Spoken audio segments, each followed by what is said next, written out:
everybody. This is Mike LePond from Mike LePond's Silent Assassins. Welcome to the next edition of Mike LePond's Storyteller, live from my house as we talk about the tales of Babylon. I'm here hanging out with my dog Logan. Logan, would you like to say a few words? Okay, great. Fantastic. Anyway, so today we're going to talk about the songwriting process for the Whore of Babylon record. I'm just going to start talking, and then at some point I'll just stop because there's so many songs, so many different stories with each song, and we'll just do the important parts. I think the cool thing about this record is I had to write everything. So my heart and soul is in this record. I wrote all the lyrics, I wrote all the music, I wrote all the vocal melodies, I mean everything. So if this album stinks, there's only one person to blame, and that's me. But that's okay because I'm very proud of it, and I don't think you'll come up with that conclusion. And it's really cool because a lot of the other projects I'm in, I take different roles. Sometimes I'll take more of a arranging role or a producing role, but this is all me, from soup to nuts, top to bottom. So we're just going to start going through a few songs. I think the main, when I'm writing a song, there's a couple things that I think of. Sometimes I write the music first, and sometimes I have the lyrics first. Now that's really important because when I was younger, I only wrote the music first. Like, that was it. My mind was not open. That's it. It had to be. And then the lyrics were last because I didn't think they were important, to be honest. After I joined Symphony X, I learned some really good writing techniques from Michael Romeo and Michael Pinella. And I learned that if you write the lyrics first, now you could do it, you can just write a poem, you can write an outline, but if you have those lyric ideas first, then you could tailor the music to the lyrics. So if the lyrics get sad, you could write a nice sad part. If the lyrics get happy, you could write a happy part. And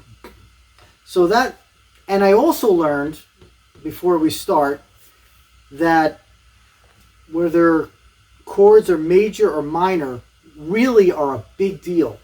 Again, when I was younger, all I cared about was the power chords. Who cares if it's major or minor? It's, power chords, man, But when you really want to write a good chorus or a good vocal part and create a good melody, whether something is major or minor in a chord progression is a huge deal. So when I write, I have all those things on my mind. Okay. So let's jump into just a few of these songs, and we'll see how far we can get. Okay, we're going to start with The Telltale Heart.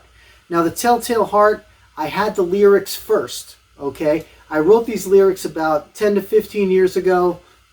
Edgar Allan Poe is my favorite horror author, and I just had to recreate something from him.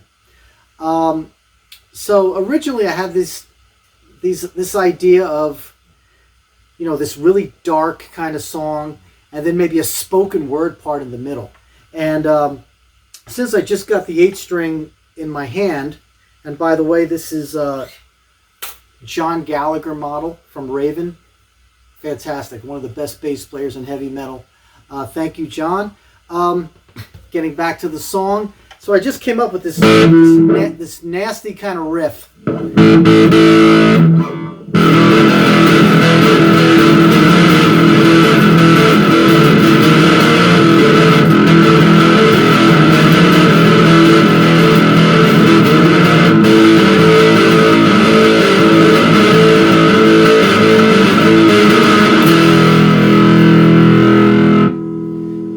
So real dark, and it fit the song really, really properly. And I actually do a little spoken word part in the song. So that came out really cool. Another song, Night of the Long Knives. This shows kind of my Celtic side. I'm a huge fan of Blackmore's Night. And when you first hear Night of the Long Knives, you probably think about World War II, Adolf Hitler, when he had a lot of his political enemies killed. But I found that there was a Night of the Long Knives that took place in Dark Ages Britain, between the Britons and the Saxons. So, and basically it starts off, they have a feast together, and then one tribe kills the other tribe. It's a very dark, kind of sad song. And in this song, I want you to listen to the chorus, because it starts off, the first part deals with some minors, and then in the second part, I throw some major chords in there, and it works really, really well. Now this particular song, I had the music first, some medieval instruments, and then I wrote the lyrics actually a little bit later. So this is kind of the other side of me, my Renaissance Celtic kind of side. All right, so now we'll talk about a song called Champion. Champion is a ballad. When I gave the lyrics to Alan Tecchio, he suggested something that I never even thought of. He said, why don't you have a female sing this song? So I said, wow, what a great idea. So I contacted my good friend Sarah Teets from the band Mind Maze. Great band, heavy metal band, hard rock, progressive kind of band. And she was happy to do it. She came in, she sang the song, she played some flute for me, and it really, really came out cool. And basically the song is, you know, my tribute to the U.S. military. So I hope you guys like that a lot. All right, now we're moving along. Now, another song on the record called Lady Bathory. Now, the Blood Countess, Elizabeth Bathory, this is right up my alley. Dark, evil. This is a woman who thought that if she bathed in the blood of virgins, she would get younger. Insane, right? That's totally insane. Maybe you could try it on a Sunday afternoon, but I wouldn't recommend it. So this song needed to be really, really dark, you know. So I'll give you a quick example of that. For this one, I had the music first, but I still had to put a part in the middle to make it dark, because I decided that it would be about Bathory. So let me grab my guitar, and I came up with a real kind of priest kind of riff. Let's throw this in, throw this on, take a little off of here. It came out something like this.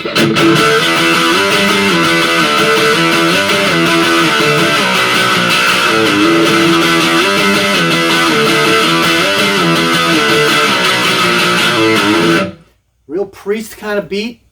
But then I decided to do the lyrics, and then I said, well, you know, it needs something real dark. So I said, well, how about something like this?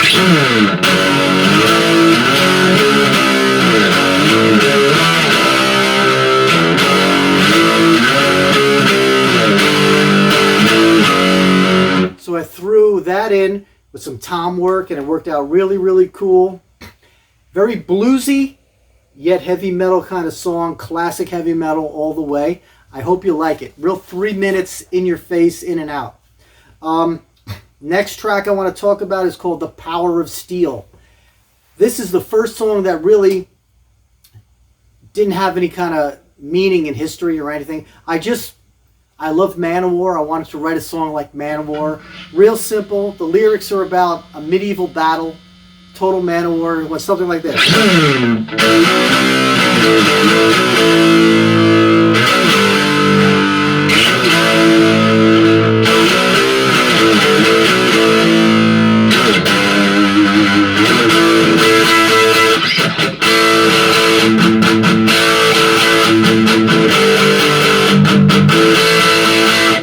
Real cool kind of thing like that. Very, very Manowar type thing. Hope you like it. Let's move on. Okay. And the final thing we're going to talk about, last song we're going to talk about is the big epic, Avalon, right? So for the big epic Avalon, usually I have some cool bass stuff in there.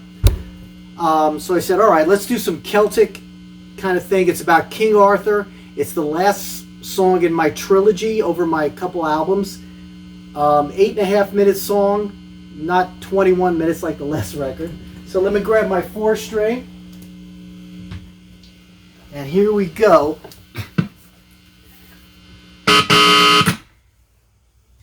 For this one, let's just see, turn this thing on. Is it going to work? There it goes. For this one, King Arthur, very Celtic, Blackmore's Night meets Rainbow meets Blind Guardian kind of song. And in the beginning, I wanted to put some, just put some medieval kind of bass,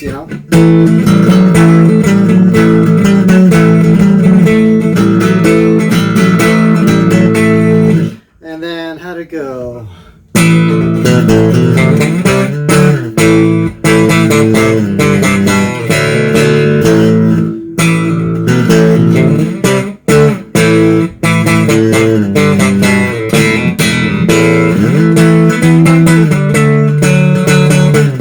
Oh, how did it go?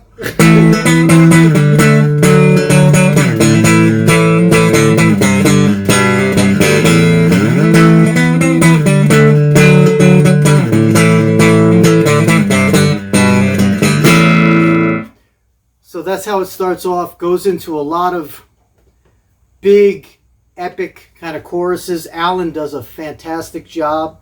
And then it's another situation where the lyrics and the music have to be in sync, especially for an epic. And that closes out the record. So listen, I hope you guys enjoyed this video. Again, there's so many different things when you're writing songs. You want every song to have its own sound.